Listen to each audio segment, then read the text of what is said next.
Salam sejahtera, terima kasih karena bersama dengan saya di Nazilin Unity Channel. Ini berita paling buruk sekali untuk pembenci Anwar, mungkin juga kepada Mahathir dan juga mungkin kepada Perikatan Nasional Pembangkang.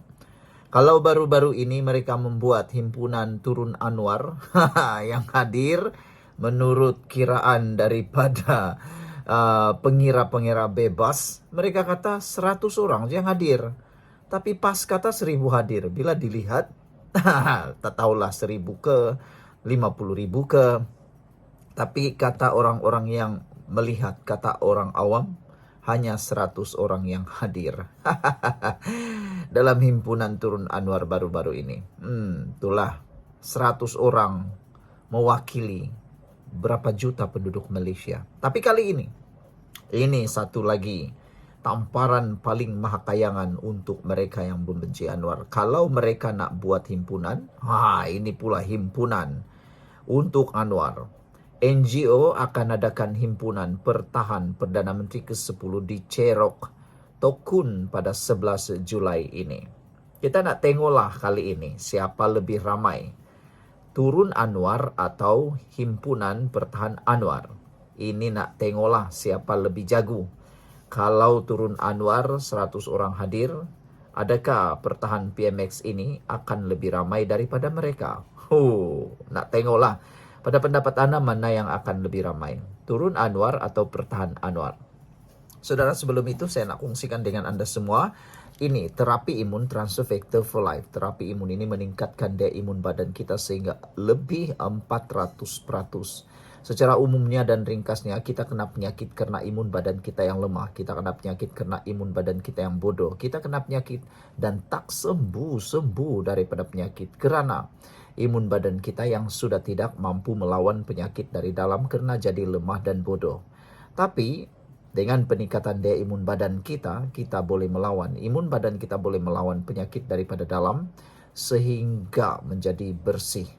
Imun badan kita yang kuat boleh memerangi penyakit, membersihkan penyakit dari dalam tubuh badan kita. Transfer Factor for Life ini, terapi imun ini, lulus KKM, halal dan diperakui oleh doktor-doktor di seluruh dunia.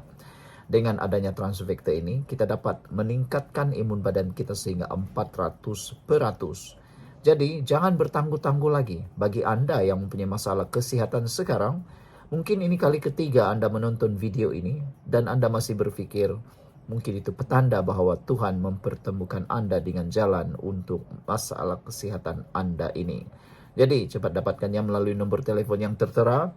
Jangan tangguh-tangguh lagi. Orang yang bertangguh biasanya orang yang rugi. Oke, saudara. Sebuah pertubuhan bukan kerajaan NGO akan mengadakan satu himpunan aman pada 11 Julai ini bagi mempertahankan Perdana Menteri Datuk Seri Anwar Ibrahim yang juga ahli Parlimen Tambun. Program yang dinamakan Himpunan Aman Berdiri Anwar atau Benteng itu dijadual bermula jam 4.30 petang dan akan berlangsung di kediaman keluarga Perdana Menteri di Cerok, Tokun, Pulau Pinang.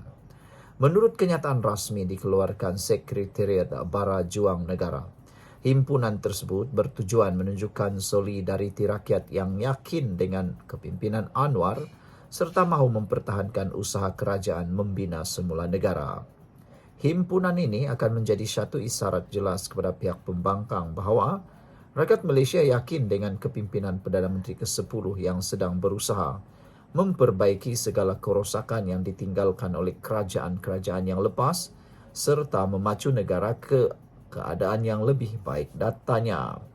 Peserta yang hadir diminta memakai baju berwarna merah serta lilitan putih di lengan kanan sebagai simbol solidariti amanah, perjuangan secara damai serta komitmen terhadap integriti dan keadilan. Pihak penganjur turut menasihatkan peserta agar tidak membawa bendera parti. Sebaliknya, membawa plakat yang mempamerkan mesej mempertahankan Anwar, menjawab isu semasa serta menolak budaya fitnah. Himpunan ini dilihat sebagai reaksi balas terhadap penganjuran himpunan turun Anwar oleh pembangkang yang berlangsung di Shah Alam minggu lalu.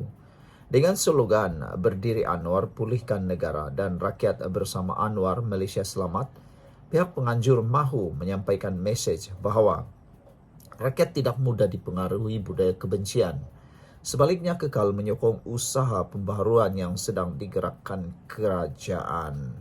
Sekian untuk kali ini. Jangan lupa tinggalkan komen Anda dan ingat, kalau Anda nak sihat dan kalau Anda nak imun badan Anda kuat, dapatkan terapi imun ini secepat yang mungkin. Kita jumpa lagi. Bye-bye. Salam sejahtera, terima kasih karena bersama dengan saya di Nazilin Unity Channel. Ada netizen yang menggelar ulasan kali ini sebagai terbongkar rahasia besar Rafizi. Apa sebenarnya yang berlaku? Nampaknya 9 ahli parlimen PKR tidak belajar daripada langkah Sheraton. Langkah Sheraton yang menjahanamkan negara dulu. Apabila sebilangan ahli parlimen PKR bertindak mengkhianati PKR, mengkhianati Pakatan Harapan, akhirnya tumbanglah kerajaan pada waktu itu, dan daripada rentetan itulah sampai ke hari ini kesannya sangat besar. Kesannya sangat besar sehingga kita nampak keadaan politik kita bercelaru. Disitulah mula munculnya pakatan, gerakan, langkah Saitan lah, langkah Sheraton lah, langkah Dubai lah, langkah Kuala Lumpur lah, langkah macam-macam jenis hotel yang keluar. Tapi nampaknya 9 ahli parlimen PKR ini tidak belajar daripada langkah Sheraton. Ini surat yang ditulis di Malaysia kini. Menurut penulis surat ini, saya tidak terkejut apabila ahli parlimen Pandan, Rafizi Ramli dan 8 lagi ahli parlimen PKR yang tidak berpuas hati mengadakan sidang media. Ada netizen mula tertanya-tanya, apa sebenarnya yang Rafizi mahu? Adakah beliau betul-betul serius mahu apa yang beliau mahu? Malah yang berlaku ia seperti ulang tayang beberapa langkah yang dibuat Muhammad Azmin Ali sebelum ini. Jika para ahli parlimen ini begitu ikhlas, mengapa mereka bertindak seperti penyangak? Malah saya tidak pernah mendengar Zahir Hassan Setiawangsa, Rodziah Ismail Ampang, On Abu Bakar Batu Pahat dan beberapa lagi bersuara berkenan apa yang dibangkitkan. Sampai sekarang mereka diam. Sebelum kita teruskan ulasan ini, apa pula pendapat Anda? Kalau Anda setuju dengan netizen yang mengatakan bahwa hentikan perbuatan seperti itu, buat komen dengan tanda pagar, tolong berhenti. Sekarang ini saya nak kongsikan dengan Anda semua. Mau berpolitik kita perlu kesehatan yang baik. Tapi kita mahu menjaga kehidupan kita sehat. Ini terapi imun, Transufactor for Life. Terapi imun ini meningkatkan daya imun badan kita sehingga lebih 400%. Dengan peningkatan daya imun badan kita, kita jadi sehat dan imun badan kita melawan semua jenis penyakit dari dalam tubuh badan kita. Secara umum dan ringkasnya, kita kena penyakit, kita tak sembuh-sembuh daripada penyakit dan kita sukar untuk melawan penyakit karena satu sahaja, imun badan kita yang lemah, imun badan kita yang bodoh. Tapi dengan peningkatan daya imun badan, dengan peningkatan kualiti kebijaksanaan imun badan kita boleh sembuh dari semua jenis penyakit. Produk ini meningkatkan imun badan kita, terapi imun ini meningkatkan imun badan kita lebih daripada 400%. Dan itu terbukti melalui kajian saintifik. Produk ini diperakui oleh semua dokter-dokter di seluruh dunia, bahkan dokter di Malaysia. Disahkan halal, mempunyai sijil KKM, lulus KKM. Dapatkannya melalui nombor telefon yang tertera, WhatsApp. Anda dapatkan khidmat nasihat percuma untuk kesihatan Anda dan sekeluarga. Bagi mereka yang sehat, jangan tunggu sampai sakit baru dapatkan imun badan yang kuat. Waktu sehatlah kita perlu terus kekal menjaga imun badan kita supaya kita tidak perlu sakit. Dapatkannya sekarang. Baiklah saudara. Malah apa yang lebih mengejutkan? Mungkin Rodziah sebagai ahli parlimen Ampang harus melihat nasib yang menimpa Zuraida Kamarudin yang berubah daripada menteri kepada kekaburan. Kebebasan bersuara dan perbezaan pendapat adalah baik. Perangai khianat tidaklah baik. Perangai khianat bukan. Adakah mereka benar-benar fikir tindakan mereka akan memperbaiki keadaan? Ditulis oleh Mirza Muhammad adalah pembaca Malaysia kini. Tulisan ini tidak semestinya mencerminkan pendirian Malaysia kini dan juga admin Nazilin Unity. Beberapa komen daripada netizen menyebut, mereka kata it is not fair for some of loser trying to sabotage their own party when they fail the election.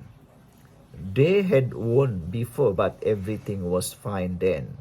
Purple Mouse kata Rafizi and the gang dah jadi pembangkang. PN dah mula pasang angan-angan nak jatuhkan PMX melalui tebuk atap 2.0. Tak lama lagi Rafizi akan dipuja-puji oleh PAS PN. Tengoklah nanti, kata Purple Mouse. Apa pula pendapat anda semua? Yellow Shark 6857 kata, oh my god. Apa pendapat anda? Sila tinggalkan komen anda dengan tanda pagar kami benci pengkhianat. Kita jumpa lagi. Bye-bye.